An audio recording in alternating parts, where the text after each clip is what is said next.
అబ్బో ఇక్కడ కేజీ చీరలు కొంటే అర కేజీ చీరలు ఫ్రీ అంట. మంగళ్య షాపింగ్ మాల్, కేజీల్లో సేల్, టన్నుల్లో ఆనందం.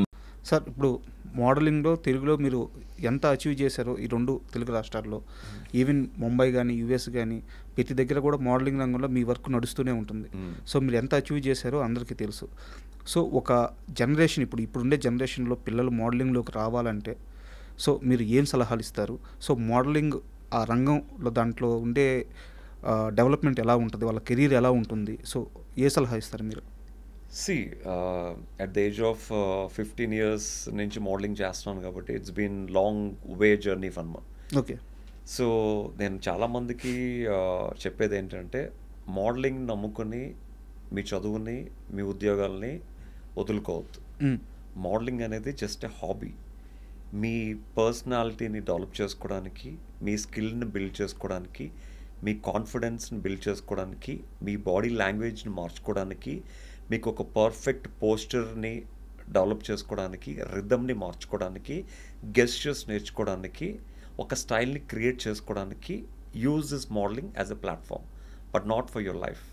And especially Hyderabad is not a modeling place. If you really want to become a model, if you don't have any other option other than modeling, go to Mumbai. Okay. And do hard work.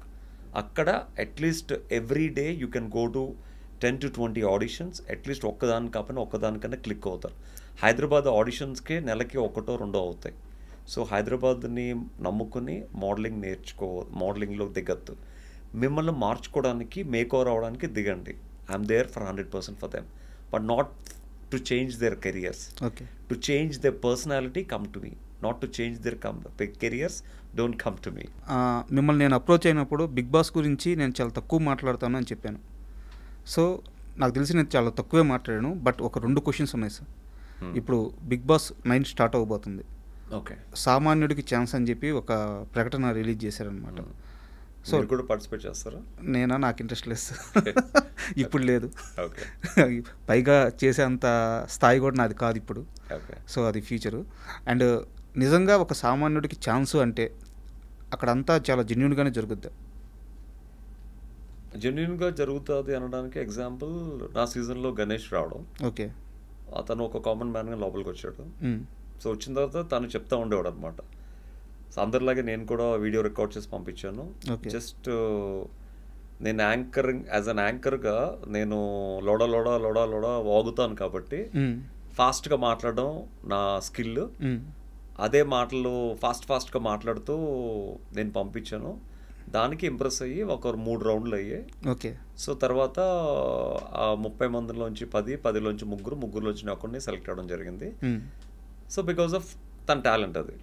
So అలాగే బయట కూడా అంటే మీ talent big బాస్కి ఉపయోగపడుతుంది, big boss షోకి help అవుతుంది అంటే డెఫినెట్గా దిల్ టేక్ యూ. అంటే ఈ క్వశ్చన్ ఎందుకు అడిగానంటే సార్, కొన్ని లక్షల మందికి ఖచ్చితంగా బిగ్ బాస్ అంటే ఇష్టం ఉంటుంది. దాంట్లో పార్టిసిపేట్ చేసే ఛాన్స్ వస్తే ఎవరు వదులుకోరు అనమాట. సో అందరికీ ఇప్పుడు ఈ ప్రకటన వచ్చినప్పటి నుంచి అందరికీ కొంత డౌట్ ఉంది. నిజమేనా, మేము వీడియో చేస్తే సెలెక్ట్ చేస్తారా, మేము చెయ్యాలా వద్దా? వీడియో చేస్తే సెలెక్ట్ చేయరు. ఆ వీడియోలో సెలెక్ట్ చేయాల్సిన క్వాలిటీస్ ఉంటే సెలెక్ట్ చేస్తారు. ఓకే. సో అంతా జెన్యూన్ అని చెప్తారు. అంటే సీజన్ 2లో జెన్యూన్గానే అనిపించింది. మరి తర్వాత సీజన్స్ నాకు తెలియదు కానీ సో సీజన్ 2లో అయితే జెన్యూన్గానే ఇంటర్వ్యూస్ అయ్యాయి, జెన్యూన్గానే మనోడు లోపలికి వచ్చాడు. బట్ ఆబ్వియస్లీ టాలెంట్ని ఎవరు ఆపలేరు, టాలెంట్ని ఎవరు కిల్ చేయలేరు. కాబట్టి మీకు టాలెంట్ ఉంటే ఆ టాలెంటే మిమ్మల్ని కాపాడుతుంది, మీకు ఆపర్చునిటీ కూడా ఆ టాలెంట్ ఇప్పిస్తుంది. సార్ బిగ్ బాస్కు సంబంధించి లాస్ట్ క్వశ్చన్ సార్. సీజన్ 2లో మీతో పాటు పార్టిసిపేట్ చేసిన చాలా మందితో మీకు అక్కడ కొన్ని గొడవలు అయినాయి. సో బయటకు వచ్చిన తర్వాత కూడా కొందరితో అవి అలాగే కంటిన్యూ అయినాయి. సో నేను వాటి మూలాల గురించి, వాటి పూర్తి వివరాల గురించి నేను ఏం ప్రస్తావించను.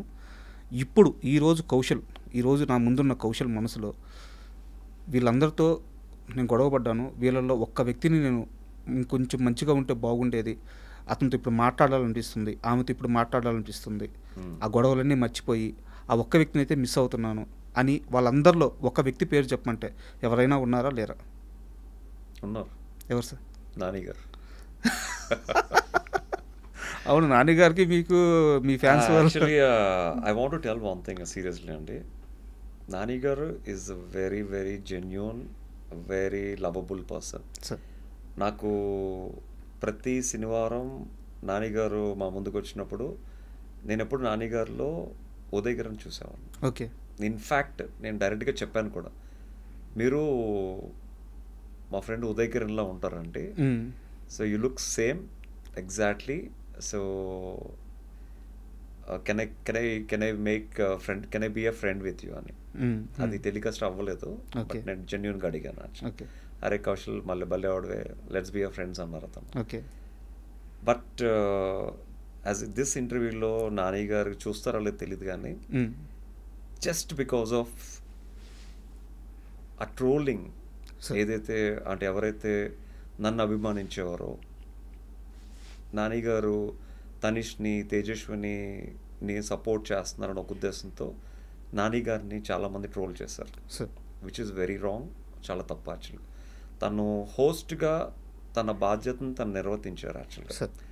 బట్ నిజంగా చెప్పాలంటే తను ఒక సైడ్ తీసుకుని ఎవరి గురించి మాట్లాడారు అనుకుని చాలామంది ట్రోల్ చేశారు.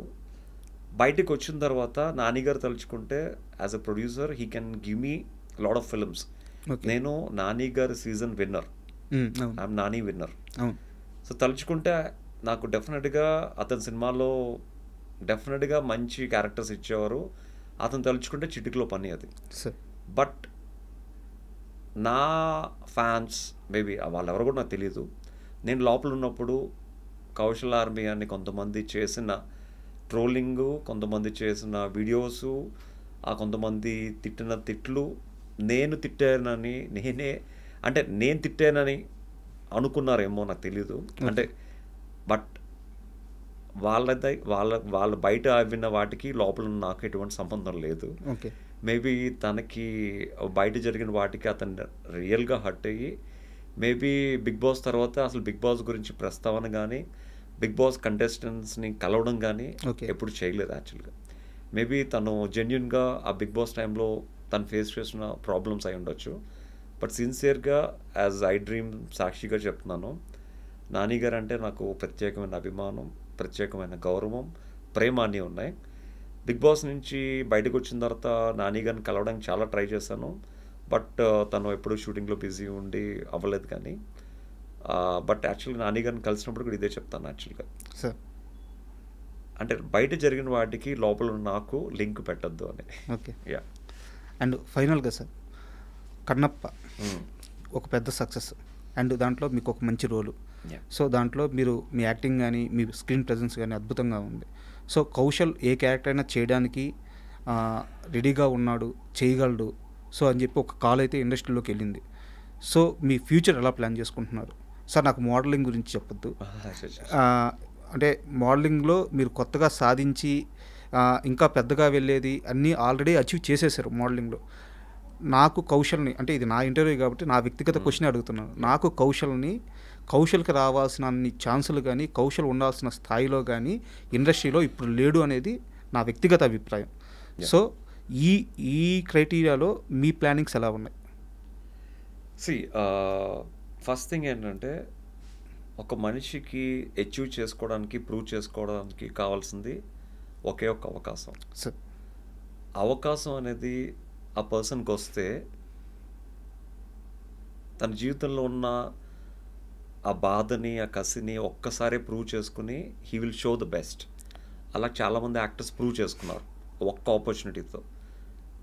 As you know that Bigg Boss అనేది ఒక ఆపర్చునిటీతో ఎన్ని రోజులు ఉన్నావా ఆ కష్టాన్ని ఎలివేట్ చేసుకోవడానికి ఈజీ వే దొరికింది కాబట్టి ఐ ప్రూవ్ మై బెస్ట్. అలాగే సినిమాల్లో కూడా ఏ అవకాశం వచ్చినా దట్ ఒక్క అవకాశం విల్ చేంజ్ మై లైఫ్. అది ఎవరి ద్వారా అవకాశం వస్తుంది, ఏ డైరెక్టర్ ద్వారా అవకాశం వస్తుంది, ఎలాంటి క్యారెక్టర్ వస్తుంది, ఎలాంటి టైంలో వస్తుందో నాకు తెలియదు. కానీ that one opportunity will change my life and I'm ready for any opportunity, any kind of role, any performance role. ఎందుకంటే ఎట్ ద ఏజ్ ఆఫ్ 4 నుంచి ఐఎమ్ ఇన్ టు థియేటర్స్ కాబట్టి చైల్డ్ ఆర్టిస్ట్గా ఎన్నో నాటికలు వేశాను, ఎన్నోసార్లు బెస్ట్ యాక్టర్ అవార్డు వచ్చింది, national best actor కూడా అవార్డు వచ్చింది. 3 తరాలు, మా తాతయ్య గారు ఇండస్ట్రీకి వద్దాం అనుకున్నారు, అవ్వలేదు. మా ఫాదర్ వద్దాం అనుకున్నారు, చేశారు, కష్టపడ్డారు, మంచి ఆపర్చునిటీ లేక రిటైర్ అయిపోయారు. Now it's my time. అంటే నేనేదో స్టైలిష్గా ఉన్నానో లేకపోతే యాటిట్యూడ్ అనో దయచేసి అనుకోవద్దు. I'm very very ground to earth. నేను చాలా పేషెన్స్తో ఉంటాను. చాలా లో లెవెల్ నుంచి వచ్చాను. ఎలాంటి క్యారెక్టర్ అయినా నేను న్యాయం 100% చేస్తాను. నా లుక్స్ని, నా ఫేస్ని, నా పర్సనాలిటీతో జడ్జ్ చేయొద్దు.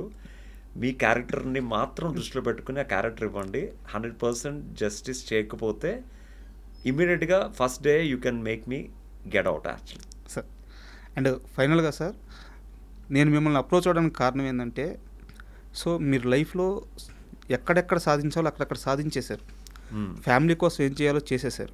అది మా ఆవిడ నడుపు తెలుసు. అంటే మాకు తెలుస్తుంది కదా సార్. సో మీకు ఎవరెవరిని కంఫర్ట్ పొజిషన్లో పెట్టాలో పెట్టేశారు. మీ డ్రీమ్ కోసం ప్రయత్నం చేస్తున్నారు. సో మీ మైండ్ సెట్ చాలా కరెక్ట్గా ఉంది. సో ఇంత కరెక్ట్ మైండ్ సెట్ ఉన్న మనిషి ఇండస్ట్రీలో వచ్చే వాళ్ళకి, ఇక్కడ ఇండస్ట్రీలో ఉండడానికి ఎలాంటి ఆలోచన విధానం ఉండాలో తెలియజేస్తాడు కాబట్టి మిమ్మల్ని నేను పిలిచాను. అండ్ నెక్స్ట్ రాబోయే కాలంలో మీరు కోరుకుంటున్న ఆ అవకాశాలు మీకు కంపల్సరీగా వస్తాయి. సో మీరు అచీవ్ చేస్తారు. ఆ తర్వాత రోజున ఎప్పుడైతే మీరు ఆ స్థాయికి వచ్చి సక్సెస్ఫుల్గా హ్యాపీగా ఉంటారో ఆ రోజున మన ఇద్దరం మళ్ళీ ఇలాగే కూర్చొని ఓ మంచి ఇంటర్వ్యూ చేద్దాం. And thank you sir. Thank you for this wonderful interview. Thank you so much.